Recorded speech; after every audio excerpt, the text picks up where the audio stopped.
សួស្តីបងប្អូនទាំងអស់គ្នាក្នុងវីដេអូនេះខ្ញុំនឹងនិយាយពីការប្រើប្រាស់របស់ clear at the end ហើយនិង in the end ដែលយើងមើលទៅវារៀងច្រឡំគ្នាបន្តិច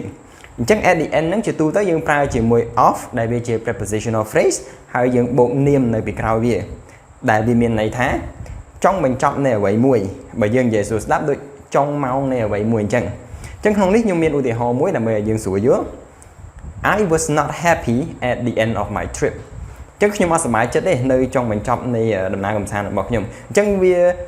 សំដៅទៅលើពេលវេលាអញ្ចឹងបើ trip យើង3ថ្ងៃអញ្ចឹងថ្ងៃទី3ហ្នឹងវាអាចជាថ្ងៃចុងក្រោយហ្នឹងឯងដែលយើងអត់សប្បាយចិត្តរីឯ in the end វិញ clear ហ្នឹងវាមានន័យថា in conclusion ឬមួយក៏ in summary បើយើងបកប្រែជាភាសាខ្មែរមានន័យថាសរុបសេចក្តីមកឬមួយក៏និយាយឲ្យខ្លី